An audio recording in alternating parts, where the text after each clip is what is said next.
Merci beaucoup Ouleye. Cheikh Oumar, c'est une visite assez significative. Premier ministre autorité chinoise yi daal di ko dalal tey.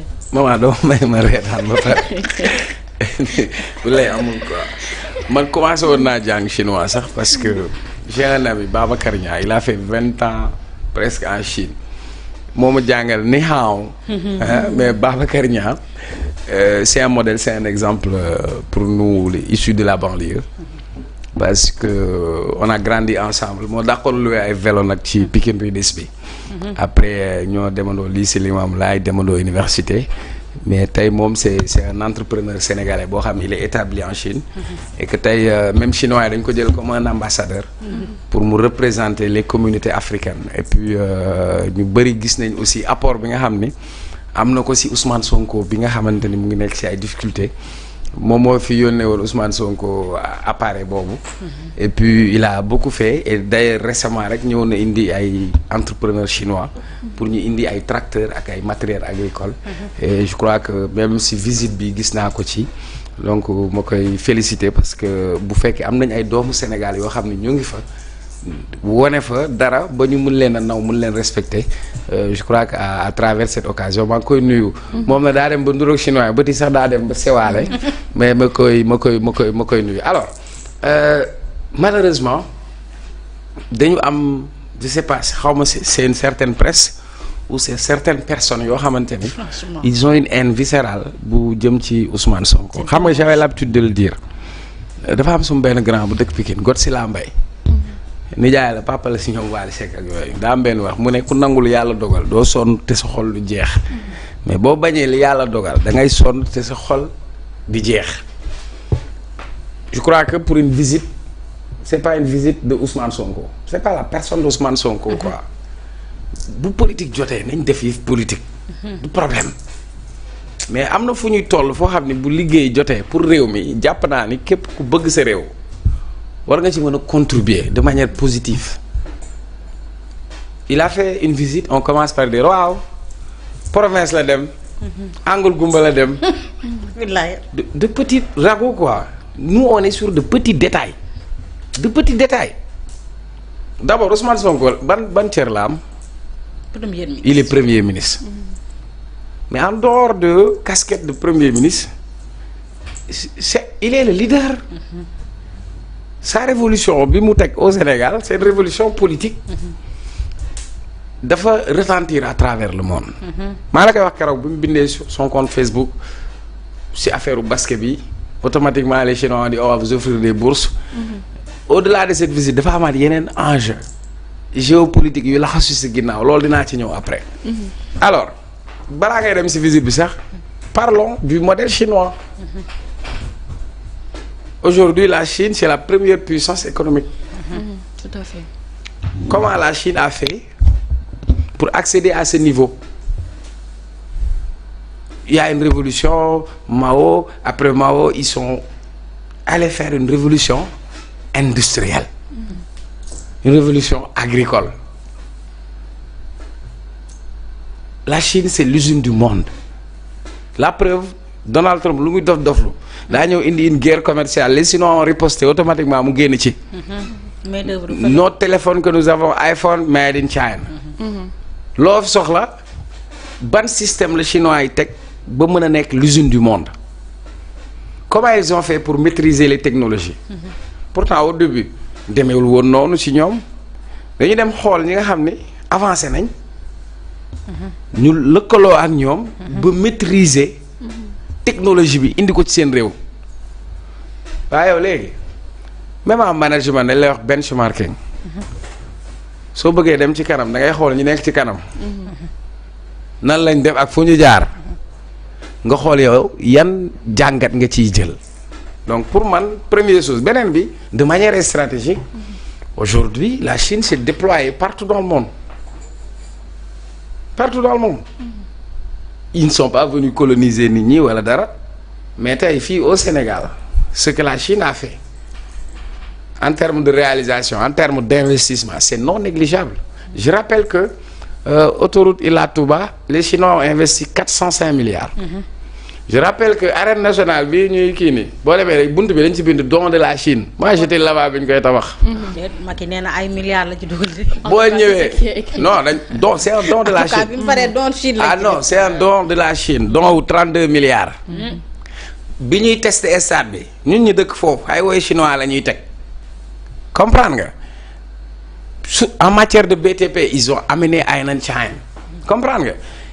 Ils ont une diplomatie économique très avancée kon tey c'est un avantage pour le Sénégal d'avoir ces rapports ensuite visite bi du benn fan du ñaari fan lan la visiter c'est stratégique les gens parfois du ñu xool xam nga tey àdduna bi fi ñu toll ci numérique on parle de e-commerce à partir de ton téléphone toi tu commandes sur Alibaba pour acheter comment on fait ñun ci modèle de l'économie numérique comment on peut s'en inspirer comment on peut s'inspirer de leur système agricole alors que nous on a la terre on a de l'eau on a tout ce qu'il faut comment on peut faire pour avoir des lycées techniques des lycées agricoles comment on peut s'inspirer qu'est-ce qu'on peut tirer mais mieux encore j'ai entendu le premier ministre juste benn phrase parce que j'étais pas là parce que il parlait aux autres quoi il dit ñëwuñu pour ñaan wala pour yalwaan mais nous sommes venus si un partenariat boo xam ni ñoom lan lañ ciy gagner ñun lan lañ ciy gagner donc pour man foofu la enjeu bi waroon toll maintenant ñi waxoon ay du gis président ba ak président bi jotu ko léegi non seulement il a été reçu par le chef de gouvernement il a été reçu par le président de la Chine Xi Jinping le premier ministre aussi la.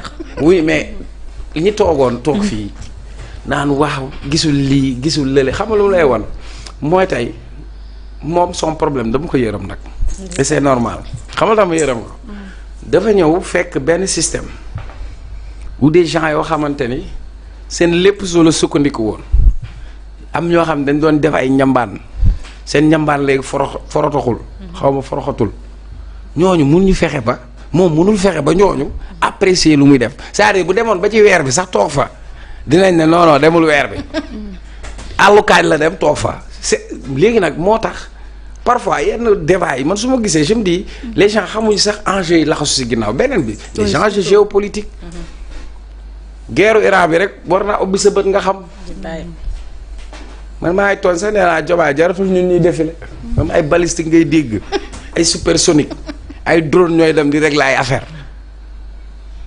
adduna bi foofu lañ toll ci technologie léegi ñun est-ce que quand tu veux avancer il faut être avec ceux qui sont en avant maintenant beneen bi c'est symbolique parce que c'est la première sortie en dehors de l'Afrique de Ousmane Sonko. Oui, du Premier ministre. Hein? Mais il vend la destination du Sénégal.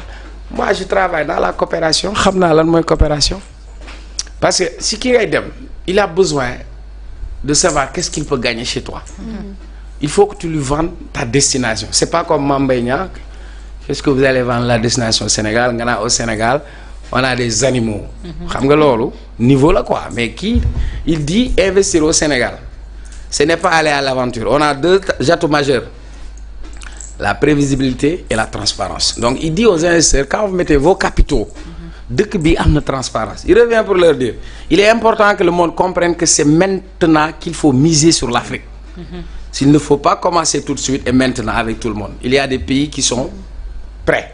Je pense que le Sénégal en fait partie. Puisqu'il offre toutes les garanties d'un investissement sécurisé, profitable, et il n'est pas le seul. Donc il parle pour l'Afrique et ça tout le monde le comprend. Tout le monde comprend que l'avenir du monde c'est en Afrique. Le continent le plus peuplé ce sera l'Afrique. On a des bras valides. On a de la terre, on a des eaux, on a tout ce qu'il nous faut. Beaucoup de richesses même. Donc tey ñiy investir su ñuy investir dañuy xool réew moo xam ni am na cette sécurité am na cette stabilité. Il revient à la charge.